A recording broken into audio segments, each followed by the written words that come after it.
ಓಂ ಶ್ರೀ ಗುರುಭ್ಯೋ ನಮಃ. ಎಲ್ಲರಿಗೂ ನಮಸ್ಕಾರ. ಬನ್ನಿ ಸ್ನೇಹಿತರೆ, ಇವತ್ತು ನಾನು ನಿಮಗೆ ಕಷ್ಟ ಅನ್ನೋ ಪದದ ಬಗ್ಗೆ ಇವತ್ತು ತಿಳಿಸೋ ಪ್ರಯತ್ನ ಮಾಡ್ತಾ ಇದ್ದೀನಿ. ಕಳೆದ ಸಂಚಿಕೆಯಲ್ಲಿ ನಾವೇಕೆ ದುಃಖಿಗಳು ಅಂತ ಒಂದು ಕಾನ್ಸೆಪ್ಟ್, ಒಂದು ವಿಷಯ ಮೇಲೆ ನಮಗೆ ವಿಚಾರನ ತಿಳಿಸೋ ಪ್ರಯತ್ನ ಮಾಡಿದ್ದೀನಿ, ಉಪನ್ಯಾಸ ಮಾಡಿದ್ದೀನಿ.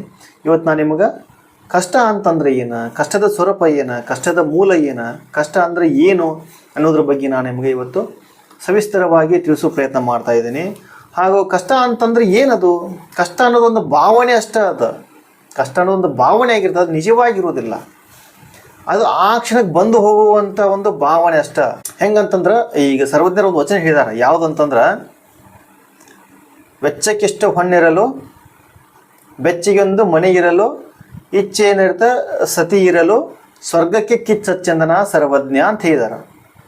ಈ ಥರ ಯಾವುದೋ ಒಂದು ವಿಷಯ ನಮ್ಮ ಕೈ ತಪ್ಪಿರೋ ನಮಗೆ ಕಷ್ಟ ಆಗ್ತದೆ. ಹೆಂಗಂದ್ರೆ, ಖರ್ಚು ಮಾಡೋಕೆ ಹಣ ಬೇಕಲ್ಲ, ಅಕಸ್ಮಾತ್ ಹಣ ಇಲ್ಲ ಅಂತಂದ್ರೆ ದುಃಖ, ಕಷ್ಟ. ಬೆಚ್ಚಿಗೆ ಒಂದು ಮನೆ ಇಲ್ಲ, ಒಂದು ಸುಸ್ತವಾದಂಥದ್ದು ಮನೆ ಇಲ್ಲ ಅಂತಂದ್ರೆ ಕಷ್ಟ. ನನ್ನ ಹೆಂಡತಿಯನ್ನು ಹಾಕಿ ನಾನು ಹೇಳಿದ ಮಾತು ಕೇಳತ್ತಿಲ್ಲ, ನಾನು ಅನ್ಕೊಂಡು ನಡೆಯತ್ತಿಲ್ಲ, ನನ್ನ ಇಚ್ಛೆಗೆ ವಿರುದ್ಧವಾಗಿದ್ದಾರೆ ಅಂತಂದ್ರೆ ಅದು ಕಷ್ಟ ಅನ್ಸುತ್ತೆ. ಅಂದ್ರೆ ಎಲ್ಲವೂ ನಮ್ಮ ಇಚ್ಛೆಗಳಾಗಿರ್ತಾವೆ ಅಷ್ಟೇ. ಕಷ್ಟ ಅನ್ನೋದು ಒಂದು ಇಚ್ಛೆ ಅಷ್ಟೇ. ಕಷ್ಟ ಅನ್ನೋದು ಒಂದು ಇಚ್ಛೆ ಆಗಿರ್ತದೆ, ಅದು ನಿಜ ಆಗಿರೋದಲ್ಲ. ಕಷ್ಟ ಅನ್ನೋದು ನಿಜವಾಗಿಲ್ಲ, ಅದು ಇಚ್ಛೆ. ಯಾವಾಗ ಈ ಜಗತ್ತಿನ ಒಳಗೆ ವ್ಯಕ್ತಿ ಆಗಲಿ, ಪ್ರಸಂಗ ಆಗಲಿ, ಸಂದರ್ಭಗಳಾಗಲಿ, ಪ್ರತಿಯೊಂದು ನಮ್ಮ ಇಚ್ಛೆಗೆ ವಿರುದ್ಧವಾಗಿ ಯಾವಾಗ ನಡೀತಾವಲ್ಲ, ಆವಾಗ ನಮ್ಗೆ ಕಷ್ಟ ಅನಿಸ್ತದೆ. ಯಾವಾಗಿದ್ರು ಇಚ್ಛೆನೇ ಸುಖನ ಕೊಡ್ತತಿ, ದುಃಖನ ಕೊಡ್ತತಿ. ಇಚ್ಛೆ ಈಡೇರಿದಾಗ ಸುಖ, ಇಚ್ಛೆ ಈಡೇರಿದಾಗ ದುಃಖ. ಈ ಸುಖ, ದುಃಖ, ಕಷ್ಟ ಎಲ್ಲವೂ ಒಂದೇ ಮಡಿಕೆಯಲ್ಲಿ ಹುಟ್ಟುವಂಥ ಬಳ್ಳಿಗಳೆಲ್ಲ ಇವೆಲ್ಲ ಒಂದೇ ಮಡಿಕೆ ಹುಡ್ತಾವೆಲ್ಲ. ಎಲ್ಲದಕ್ಕೂ ಒಂದೇ ಮಡಿಕೆನ, ಎಲ್ಲದಕ್ಕೂ ಒಂದೇ ಗಾಳಿ, ಒಂದೇ ನೀರು, ಒಂದೇ ಬೆಳಕು. ಆದ್ರೆ ಇವುಗಳಿರುವಂಥ ರಸ ಗುಣಗಳು ಬೇರೆ ಬೇರೆ ಆಗಿರ್ತಾವೆ. ಇಲ್ದಿರುವಂಥ ರಸ ಮತ್ತು ಗುಣಗಳು, ಸತ್ವಗಳು ಬೇರೆ ಆಗಿರ್ತಾವೆ ಅಷ್ಟ.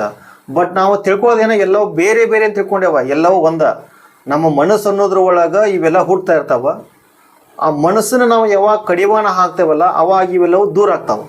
ಕಷ್ಟ ಅನ್ನೋದು, ಸುಖ ಅನ್ನೋದು, ದುಃಖ ಅನ್ನೋದು ಎಲ್ಲವೂ ಒಂದು ಭಾವನೆ, ಅಥವಾ ನಮ್ಮ ಬಾಡಿ ಒಳಗೆ ನಡೆಯುವಂಥ ಒಂದು ಕೆಮಿಕಲ್ ರಿಯಾಕ್ಷನ್ ಅಂತಾರಲ್ಲ, ಅಥವಾ ಹಾರ್ಮೋನ್ ಬದಲಾವಣೆ ಅಂತಾರಲ್ಲ, ಈ ರೀತಿಯಾದ ಒಂದು ಭಾವನೆ ಆಗಿರುತ್ತೆ ಅಷ್ಟೇ. ಇದಿಷ್ಟು ಇದೆಲ್ಲವೂ ನಿಜವಾಗಿರುವಂಥದ್ದಲ್ಲ.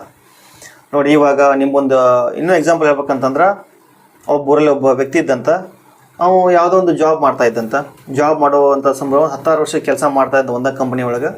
16 ವರ್ಷ ಕೆಲಸ ಮಾಡಿದ ತಕ್ಷಣ ಇವಾಗ ಇನ್ಕ್ರಿಮೆಂಟ್ ಅಥವಾ ಪ್ರಮೋಷನ್ ಹೇಳ್ತೇವಲ್ಲ, ಒಂದು ಪ್ರಮೋಷನ್ ಆಸೆ ಬಂದಂತ. ಇಂಥ ಇಷ್ಟು ವರ್ಷ ಕೆಲಸ ಮಾಡ್ರೆ ಪ್ರಮೋಷನ್ ಆದಂತೇವಲ್ಲ, ಅವ್ನು ತುಂಬ ವರ್ಷ ಕೆಲಸ ಮಾಡಿ ನಿರಂತರವಾಗಿ ಕೆಲಸ ಮಾಡಿದ ನಂತರ ಅವ್ನಿಗೆ ಪ್ರಮೋಷನ್ ಆಗದಿದ್ದಾಗ ಅವ್ನಿಗೆ ದುಃಖ ಆಗ್ತಂತ.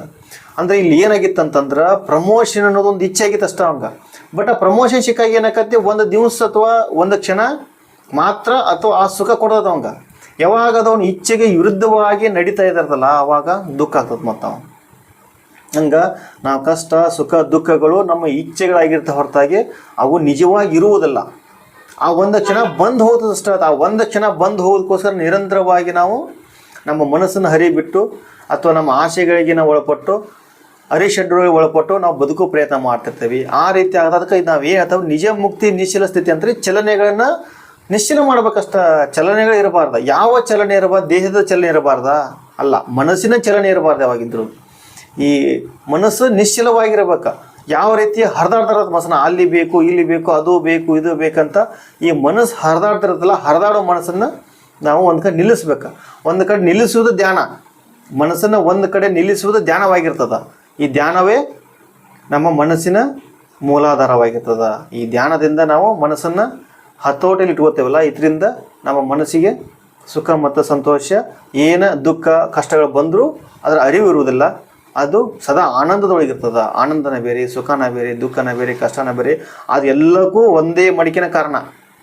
ಎಲ್ಲವೂ ಹುಟ್ಟುವುದು ಒಂದೇ ಮಣ್ಣೊಳಗೆ, ಒಂದೇ ಗಾಳಿ ಬೆಳಕೊಳಗೆ, ಎಲ್ಲವನ್ನೂ ಸೇವಿಸಿ ಒಂದೇ ಹುಡ್ತಾವೆ. ಬಟ್ ಅವರ ಗುಣ ಸತ್ವಗಳು ಬೇರೆ ಆಗಿರ್ತಾವೆ. ಹಂಗೆ ಎಲ್ಲವೂ ಮನಸ್ಸೊಳಗೆ ಹುಡ್ತಾವೆ.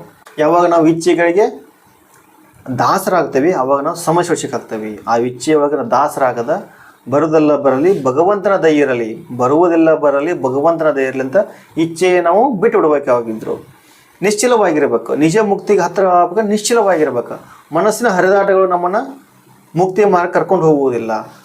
ಭಗವಾನ ರಮಣ ಮಹರ್ಷಿ ಅಂತ ಒಂದು ಬಂದು ಯಾರೊಬ್ರು ಕೇಳ್ತಾರಂತ, ಏನಂತಂದ್ರೆ, ಮನಸ್ಸನ್ನು ಗೆಲ್ಲುವುದು, ಈ ಇಚ್ಛೆಯನ್ನು ಗೆಲ್ಲುವುದು ನಮ್ಮಂಥ ಸಾಮಾನ್ಯ ಜನರಿಗೆ ಆಗುವುದಿಲ್ಲ ಅಂತಾರಂತ. ಭಗವಾನ್ ರಮಣ ಮಹರ್ಷಿ ಬಂದವ್ರು ಕೇಳ್ತಾರಂತ, ಇಚ್ಛೆ ಅನ್ನೋದು ಅಥವಾ ಈ ಶಾಸ್ತ್ರ ಓದುವುದು, ನಾವು ಸನ್ಯಾಸಿ ಆಗುವುದು ಅಥವಾ ಸುಖವಾಗಿರುವುದು, ಇದನ್ನೆಲ್ಲ ನಮ್ಮಂಥ ಸಾಮಾನ್ಯ ಜನರಿಗೆ ಆಗುವುದಿಲ್ಲ ಅಂತಾರಂತ. ಅವಾಗ ಆಗುವುದಿಲ್ಲ, ಇದು ಕಷ್ಟ ಆಕತ್ರಮ್ಮ ಅಂತಾರಂತ.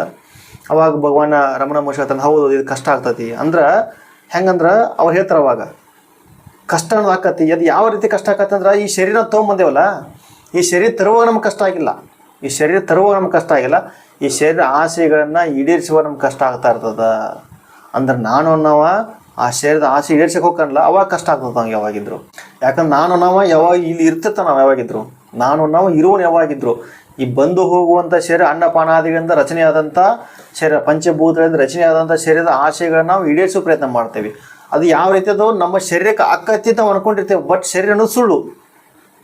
ಎಲ್ಲವೂ ನಮ್ಮ ಶರೀರಕ್ಕೆ ಅಕ್ಕ ಅನ್ಕೋತೇವೆ ನಾವು, ಇದು ಶರೀರಕ್ಕೆ ಅಕ್ಕತೆ ಅನ್ನೋದು ಸುಳ್ಳಾಗಿರ್ತದೆ ಯಾವಾಗಿದ್ರು. ಎಲ್ಲವೂ ಮನಸ್ಸಿನ ಅಥವಾ ನಾನು ಅನ್ನೋ ಹಾಕಿರೋದು, ಪ್ರತಿಯೊಂದು ಎಲ್ಲವೂ ನಾನು ಅನ್ನೋ ಹಾಕಿರುತ್ತೆ. ಆ ನಾನು ಅನ್ನೋ ಯಾವಾಗಿದ್ರಲ್ಲಿ ಇರೋ ನಾವು ನಿರಂತರವಾಗಿ ಆನಂದದೊಳಗಿರ್ತಾನೆ. ನಾನು ನಾವು ಯಾವಾಗ ಆಸೆ ಆಕಾಂಕ್ಷೆಗಳ ಬೆನ್ನ ಹಿಂದೆ ಬರ್ತಾನಲ್ಲ, ಅವಾಗ ಅವ್ನು ಕಷ್ಟ ಸುಖ ದುಃಖಗಳು ಬರ್ತಾ ಇರ್ತಾವ. ಕಷ್ಟದ ಮೂಲ ಸ್ವರೂಪ ಅಂದರೆ ಏನು? ಇಚ್ಛೆ. ಆ ಇಚ್ಛೆ ನಾವು ಯಾವಾಗ ಪೂರೈಸೋ ಪ್ರಯತ್ನ ಮಾಡ್ತೇವಲ್ಲ, ಅವಾಗ ನಮ್ಗೆ ಕಷ್ಟ ಆಗ್ತತಿ.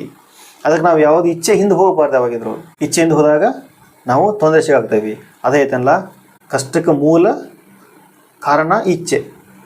ಯಾವಾಗ ನಮ್ಗೆ ಸಮಾಜದೊಳಗೆ ನಮ್ಗೆ ಅನ್ಕೊಂಡಂಗೆ ಯಾವ ಪ್ರಸಂಗಗಳು ಅಥವಾ ಸಮಾಜ ಇರೋಂಥ ವ್ಯಕ್ತಿಗಳು ನಾವು ಅನ್ಕೊಂಡಂಗೆ ಯಾವಾಗ ನಡೆಯುವುದಿಲ್ಲ, ಅವಾಗ ಕಷ್ಟ.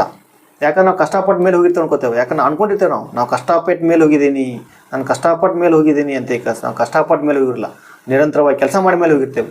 ನಾವು ಸಹಜ ಭಾವದಿಂದ ನಿರಂತರವಾಗಿ ಕೆಲಸ ಮಾಡಬೇಕು ಹೊರತು ನಾನು ಕೆಲಸ ಮಾಡ್ತಾ ಇದ್ದೀನಿ, ನಾನು ಕಷ್ಟಪಟ್ಟು ಕೆಲಸ ಮಾಡ್ತಾ ಇದ್ದೀನಿ ಅಂದ್ಕೊಂಡು ಅಂತಂದ್ರೆ ಮುಂದಾಗುವಂಥ ಘಟನೆಗಳು ನಮ್ಮನ್ನು ಕಷ್ಟಕ್ಕೆ ಗುರಿ ಮಾಡ್ತಾವೆ, ನಮಗೆ ಕಷ್ಟ ಆಗೈತೆ ಅನ್ಕೋತಾವು.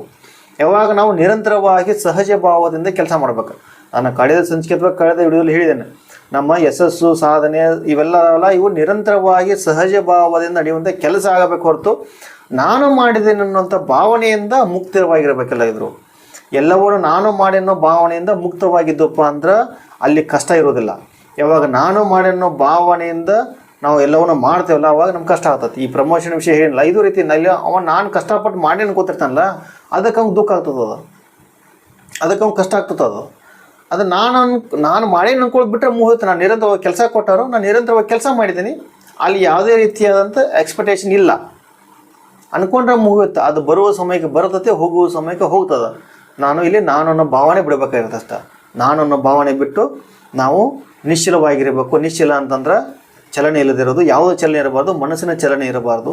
ಮನಸ್ಸಿನ ಚಲನೆ ಇಲ್ಲದೆ ನಿಶ್ಚಲವಾಗಿತ್ತು ಅಂದ್ರೆ ಮನುಷ್ಯಾಗ ನಿಜ ಮುಕ್ತಿ ಅವಶ್ಯವಾಗಿ ಸಿಗ್ತದೆ. ಇದರೊಳಗೆ ಮತ್ತೇನಾದರೂ ತಮಗೆ ಅನುಮಾನಗಳು ಇತ್ತಂತಂದ್ರೆ, ಅದು ಪ್ರಶ್ನೆಗಳಿತ್ತಂತಂದ್ರೆ ನನಗೆ ಕಾಮೆಂಟ್ ಮಾಡ್ಬೋದು. ನಿಮ್ಮೆಲ್ಲ ಕಾಮೆಂಟ್ ನಾನು ಉತ್ತರ ಕೊಡುವಂಥ ಪ್ರಯತ್ನ ಮಾಡ್ತೇನೆ. ಹಾಗೂ ನಿಜ ಮುಕ್ತಿ ಇನ್ಸ್ಟಿಟ್ಯೂಟ್ನ ಎಲ್ಲ ನೋಡ್ತಾ ಇರಿ. ಇದು ತತ್ವ ದರ್ಶನ ಆಗ್ತದೆ. ಇದೆಲ್ಲ ಮುಂದಿನ ತತ್ವಗಳು ಹೇಳೋ ಪ್ರಯತ್ನ ಮಾಡ್ತೀನಿ. ಇದು ಒಂದು ತತ್ವ ಆಗಿರ್ತದೆ. ಹಾಗೂ ಈ ಚಾನಲ್ನ ಸಬ್ಸ್ಕ್ರೈಬ್ ಮಾಡಿ, ವಿಡಿಯೋ ಎಲ್ಲರೂ ಶೇರ್ ಮಾಡಿ ತಮ್ಮಲ್ಲಿ ವಿನಂತಿ ಕೇಳ್ಕೊತೀನಿ. ನಮಸ್ಕಾರ. ಎಲ್ಲರಿಗೂ ಧನ್ಯವಾದಗಳು.